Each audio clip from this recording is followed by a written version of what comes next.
Hi everyone! Today we're going to continue talking about graphing quadratic functions and how we solve them by graphing.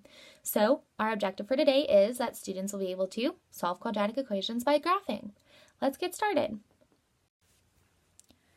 Alright, when we're talking about the solutions to a quadratic equation, what we're saying is that the solutions to a quadratic equation are the points at which the function intersects the x-axis. Alright, so the points at which our function intersects the x-axis are our solutions. Solutions are also referred to different names. We can also refer to them as zeros. We can also refer to them as roots.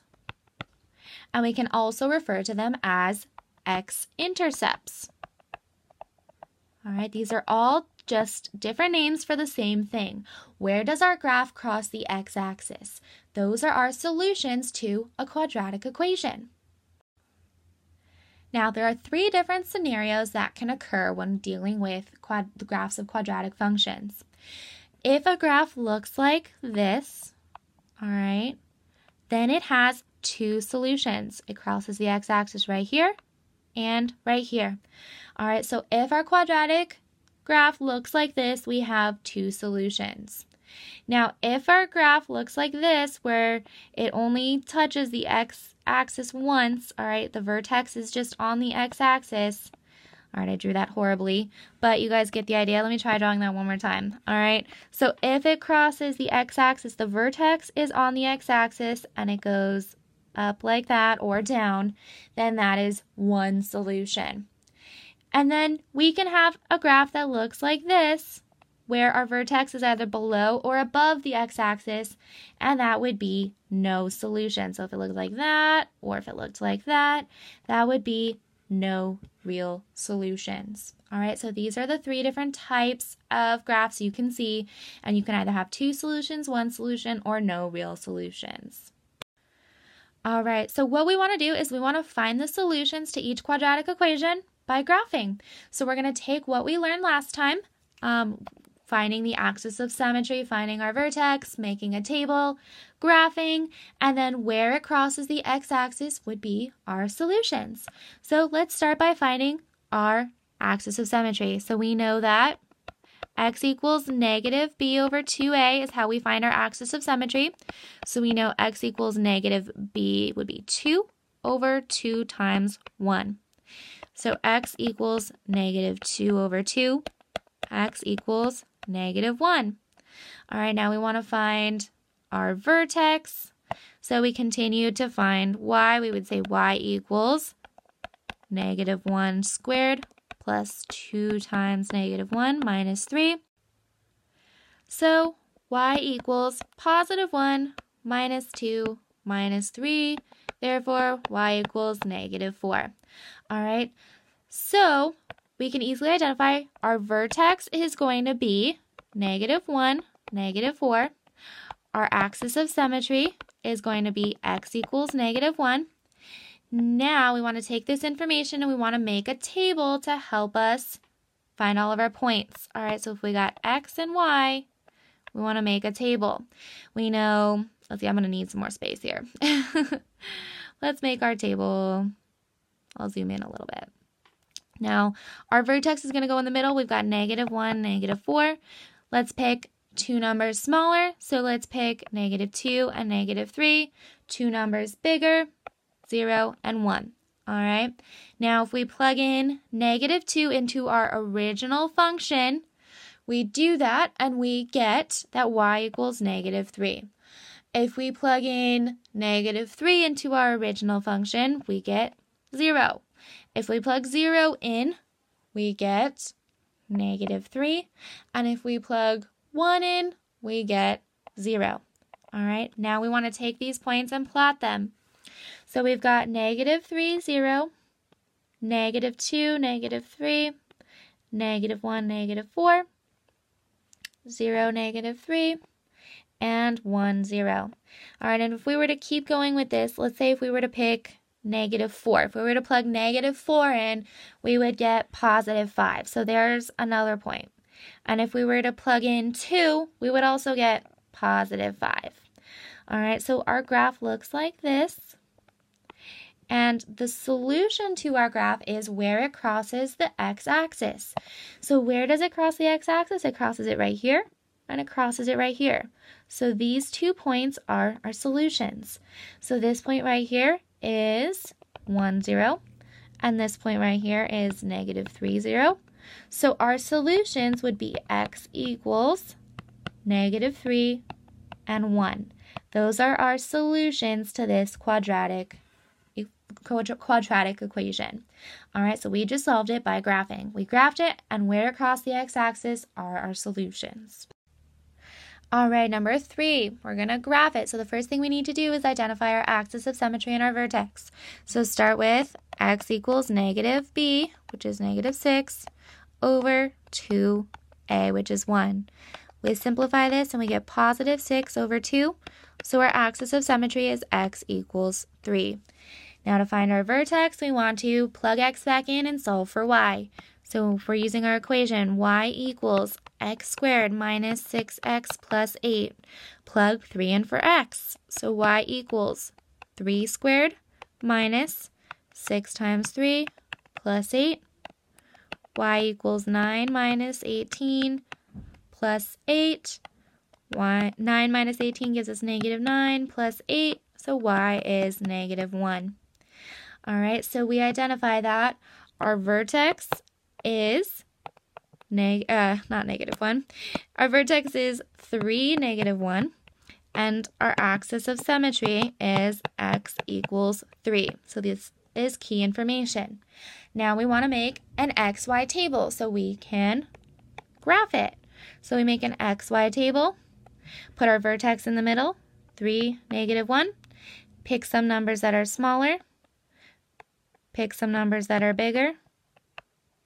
All right, then we want to take each of these values and plug them in. So if we plug 0 in, we're going to get 8. If we plug 1 into our original function, we plug 1 in for x, so 1 squared minus 6 times 1 plus 8, that is going to give us 3. And you can do this in your calculator. You don't have to do it by hand. Let your calculator do all the hard work. All right, then we plug 2 in for x. So 2 squared minus 6 times 2 plus 8, we get 0. If we plug 4 in, we get 0. If we plug 5 in, we get 3. If we plug 6 in, we get 8. So there is our table where we know 3, -1 is our vertex. So these are all of our points we're going to plot.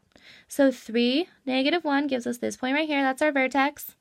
Then we know we're going to 4, 0, and 2, 0, 1, 3, and 5, 3, 6, 8, so over 6, up 8 is going to be up here, and 0, 8. So there is our parabola, there's our graph. Now our solution is where does it cross the x-axis? So that would be this point and this point. All right, so that is 2, 0, and 4, 0.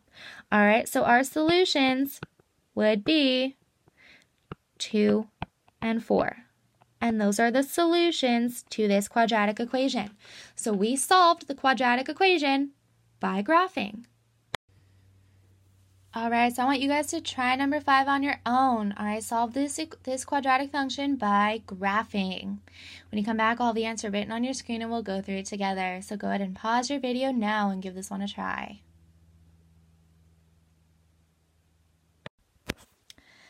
All right, so you should have gotten that. Your solutions are -3 and 3. And remember, we have to write them in braces. Looks like this. We put them in braces.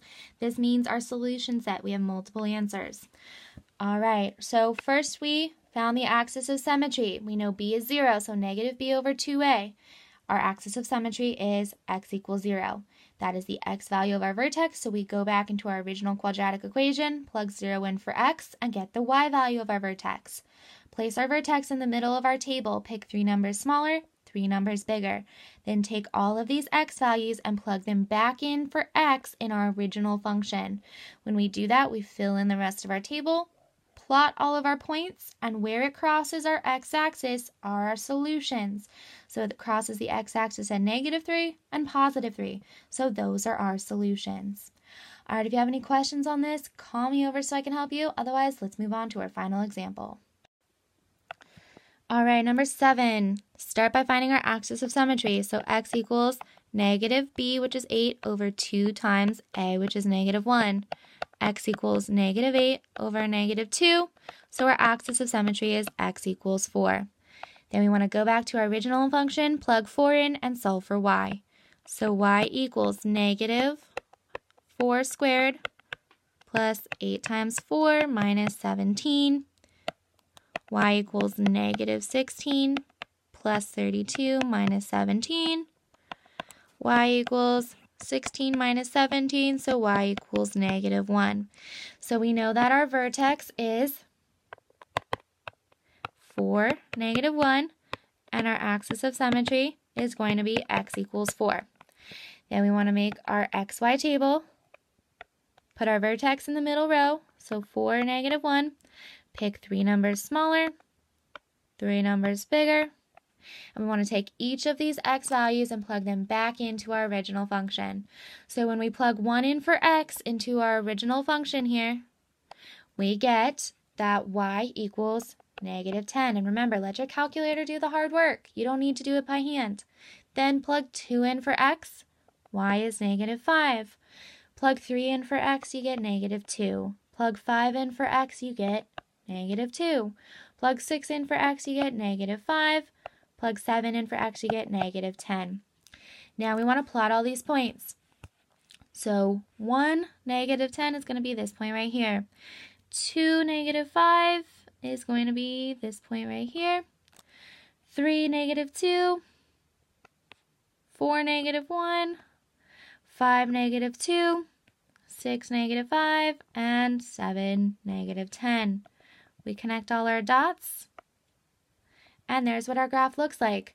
However, it does not cross the x-axis. None of these points cross our x-axis, okay? So that means there is no real solutions. So this is an example of when our final answer is no real solutions because it does not cross the x-axis at all. All right. So I hope you learned a thing or two about solving quadratic equations by graphing. If you have any questions, call me over so I can help you. Otherwise, look to the board to see what to do next, and I hope that you have a great day. Bye!